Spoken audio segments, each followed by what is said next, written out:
Amahoro y'Imana abane namwe nshuti bakundwa mwashimye gukurikirana ibiganiro bica ngaha kuri mboneshakure yanyu ya BTV. Umwanya mwiza tubashikiriza amakuru mu Kirundi, amakuru duhera ku ngingo nkuru ziyagize. Umukuru w'igihugu cy'u Burundi Evariste Ndayishimiye aratangazwa no kubona komine ya Giheta idatera imbere mu gihe icamwo amabarabara menshi. Ibyo akaba yabivugiye hariya muri komine ya Giheta ku munsi wa gatandatu igihe hariko harahimbazwa umunsi mukuru w'amakomine. Nayo ikibazo cyo kwiyunguruza mu gisagara ca Bujumbura kiratanguye gutorerwa umuti inyuma yaho ishirahamwe Van Transport yashikirije kuri uyu wa mbere amabisi agera kuri 60 azofasha abanyagisagara kwiyunguruza. Muraza bikurikirana murano makuru, turafise n'ayandi makuru menshi twabateguriye. Kaze mukanya idonido.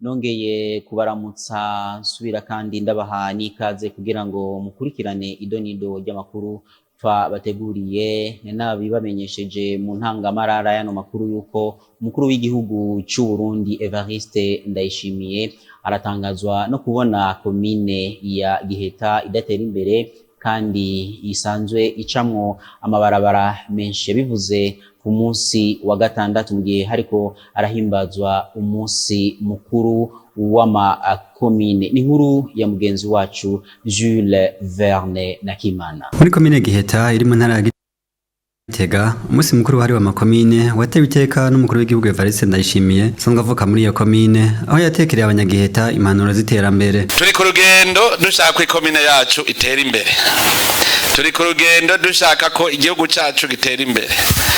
None urwo rugendo kw'iterambere ni urugamba, nico gituma tuvuga tuti ubukene dutegerezwa kubugwanya, ariko ntidushaka gutera imbere ata mahera avuye inyuma ya komine ngo yinjire mu Giheta.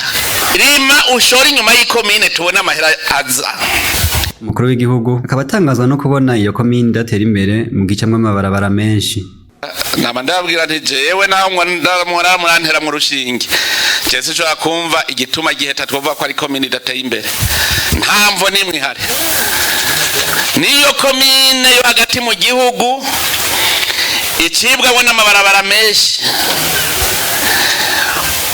Umuntu agiye Ingozi aca mu Giheta, uvuye Ingozi aje Gitega aca mu Giheta, uvuye Karusi aje Gitega cava Gitega aje Karusi aca mu Giheta, uvuye Bujumbura aje Gitega uvuye Gitega aje Bujumbura aca mu Giheta.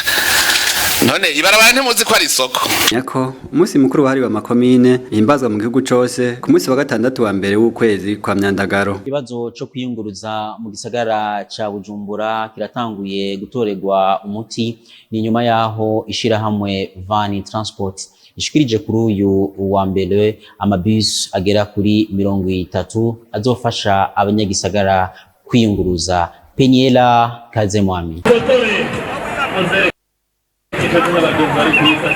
Ishirahamwe Van Transport yashikanye amabisi 30 ku gituro c'amabisi mu gisagara ca Bujumbura. Umushikiranganje mu vyajejwe harimo gutwara ibintu n'abantu arashimira cane Van Transport, ayisaba ko yosahiriza n'izindi zija mu gihugu hagati. Izina rya leta y'u Burundi dushimirana cane cane abagwizatunga bo bumvise akamo leta Nkozi kandi mvyeyi yabatuye. Bigaragara yuko mwashizemo akabijya akaba ari ivyuma bigezweho kandi bizokorana n'ubuhinga bugezweho kugira ngo abene gihugu bo mu gisagara bashobore kwiyunguruza bitabagoye. Tukabasaba rero yuko mu bandanya mubishira mu migambi yanyu kugira ngo musahirize leta muri ico gisata, maze muve hano mu gisagara ca Bujumbura binakunda mwongereza imiduga kugira ngo musahirize n'abiyunguruza bava mu gisagara ca Bujumbura baja mu ntara zo hagati mu gihugu. Ale Frank Pacini umuyobozi wa Van Transport asaba leta ko yobatorera inyishu y'igitoro muri no minsi cabaye ndanse ku miduga yunguruza abantu. Igitoro turasaba leta yuko yodufasha kukironka cyo kimwe n'abandi ba transporteur twemereye yuko mu kiringo gito icyo kibazo kizoba caronkewe inyishu. Umukuru w'igisagara ca Bujumbura Jimmy Hatungimana asaba abanyagisagara ko bozibungabunga bakazifata neza. Izo bisi nshasha zikaba atamukonvoyeri zifise uzoriha itike ku bakozi ba Van Transport. Ibitaro Polyclinique Mugiraneza byaruguruwe icese ku munsi wa gatandatu uheze. Ivyo bitaro bikaba byegukira Fondation Mugiraneza isanzwe irongowe n'umutambukanyi w'umukuru w'igihugu Angeline Ndayishimiye. Ivyo bitaro rero bikazofasha byinshi mu gisata c'amagara y'abantu. Raymond Prosper niyo nkuru. Atamagara meza ahari iterambere rirama ntiryotsimbatara ari naco catumye Fondation Umugiraneza yugurura ibitaro Polyclinique Umugiraneza biri mu ntara ya Gitega muri commune Giheta. Umutambukanyi w'umukuru w'igihugu Angeline Ndayishimiye ari nawe aserukira imbere y'amategeko Fondation Umugiraneza aratubwira ibikorwa nyamukuru bizorangurirwa muri ivyo bitaro. Mu ntango rero twiyumvira cyane igisata ca maternité tumaze gutangura kubaka igisata cyo kuvura indwara z'amaso. Nabwiye ko ari cyo twatanguriyeko, ariko ivyo bisata bibiri nivyo twabona ko ari byo tuzogukorerako cyane, maternité no kuvura amaso. Igisata cyo gupima indwara ari cyo laboratoire naco nyine tugiye kwishiraho vuba.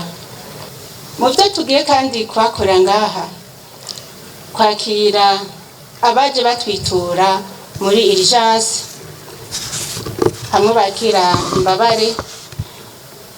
Turafise n'igisata ca chirurgie, ibikoresho birahari, abazoza bose tuzobakira.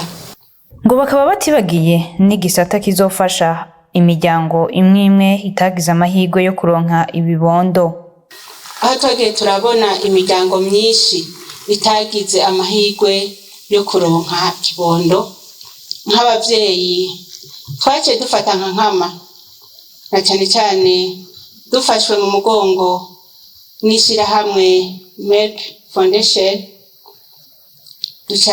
dushira mu ngiro umugambi wo gutunganya aho tuzofashiriza imiryango itagize amahirwe yo kuronka kibondo. Ivyo bitaro bikaba byari bisanzwe bikora nubwo bitari bifise inyubako ikwiye yavyo. Muradutunga uwosi Raymond Prosper niyo nkuru, ariko ni Arlette Mugisha. Raymond Prosper niyo nkuru wewe yaduteguriye iyindi nkuru y'ugwaruka rugera kuri 90 mu gihugu cyose rugiye kuronswa amafaranga mugambi payeje.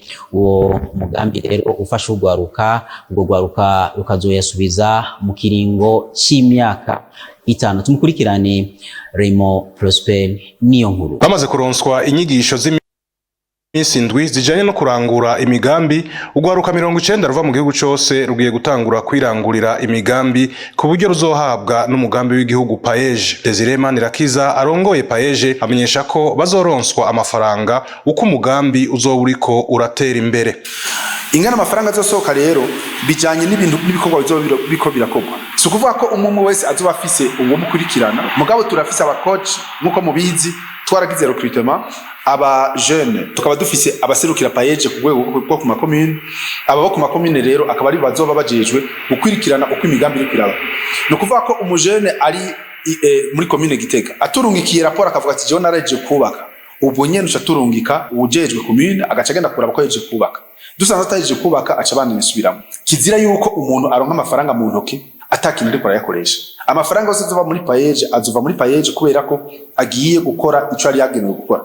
hanyuma kugira ronke ayakwirikira nuko abanza kwerekana icyakozwe. Bamwe mu gwaruka rugiye kuronswa amafaranga na paeje ruramenyesha ico rugiye gukoresha ubwo buryo ruzohabwa. Ciye bituma yuko dushobora gutangura nkashobora gukora umugambi wanje nkakora ibirengeye amaritiro ntahora nkora abantu bose bagashobora kuza bararonka ku mavuta y'ikaranga benshi batari bamenyereye ngaha mu Burundi. Kare nahora nkora nk'amaritiro nka 15 ku kwezi mugabo niho naronka ubu buryo nzoshobora gukora gushika ku maritiro 300.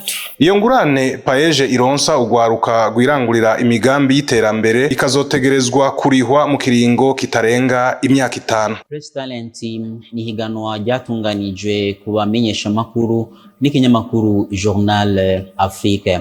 Jemima Nzombo asanzwe yarongoye iryo higanwa amenyesha neza yuko intumbero nyamukuru ari uguhimiriza kubandanya abenegihugu bikingira nikiza ca COVID-19. Concours Press Talent twashoboye kuyorganiza mu ntumbero yo kurwanya ikiza ca coronavirus kuko nikiza kibangamiye abanyagihugu cyane cyane abanyagihugu bo mu Burundi. Iyi edition twagize ni edition ya mbere kandi mu myaka ikurikira tuzogira yandi ma edition ni mu ntumbero yo kurwanya ikiza ca coronavirus no kuraba ingaruka corona yashoboye gutera mu buzima bw'abanyagihugu bo mu Burundi cyane cyane mu butunzi bwabo.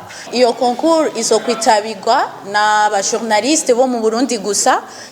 Abajournaliste umuntu wese yitwa ko ari umumenyesha makuru wo mu Burundi ararekuriwe kwitabira iyo concours kandi n'abajournaliste bakiri bato cyane ugwaruka abafise imyaka hagati y'imyaka 18 n'imyaka 35 nibo ahanini bazokwitabira iyo concours. Akarusho tuzoha umuntu wa mbere kubera ni tuzoba dufise abantu batatu bazoba batsinzi higano par catégorie ni kuvuga muri catégorie ya presse écrite tuzoba dufise umuhiganwa muri catégorie ya presse parlée no muri catégorie ya television hose hazoba umwe yashoboye gutsinda kandi umwe azoba afise envelope ya 500,000 y'amarundi.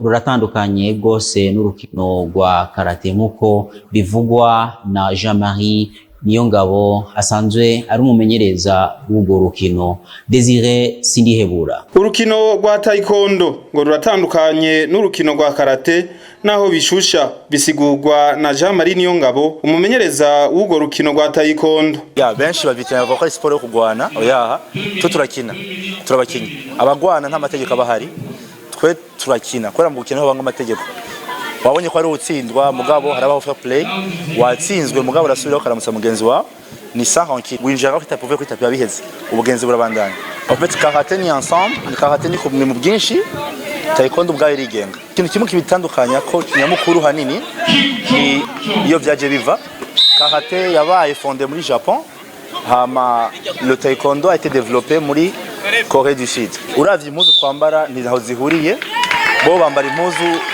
zinga ko twambara amakolve amapantaro yacu arafuka cheville bo benshi bafite tendance yo kuduza ipantaro ya cheville hanini nivyo sino tugaruka handi nyene yose n'ama art martial yose. Ugo rukino ngo ruramaze guserukira Burundi akatari gake mu makungu. Dore ya ma competition ya Afrique kuri niveau ya Afrique yose imaze gusoka kane muri Botswana, muri Senegal, Côte d'Ivoire ni heruka mu Rwanda. Mugabo arawa ma competition interclub club bezisoka azagenda kuramukanya nka dernièrement mbere ko yo mu Rwanda iba twe twagiye mu Buganda mu nyuma hari abagiye mu Rwanda gukina n'abagiye muri Congo no muri Tanzania tumwa dusoka. Urukino rwa taekwondo rwatangujwe na Kagabo Eugene azwi cyane nka Maître Rangira mu mwaka w'igihumbi 1993. Ni kuri iyo nkuru ni naho turangirije ko amakuru twabateguriye tukaba tubashimiye mwese mwashoboye kuyakurikirana ariko kandi dushimire abari mu buhinga bw'ivyuma Jules Brice Ingabire hamwe na Jean-Claude Ndwimana eka nshimire kandi na Penyela Kazemwami yashoboye kuyahagarikira nongere nshimire n'abamenyesha makuru ba BTV bagiye hirya no hino mu kuyarondera. Imana ibafashe naho butaha.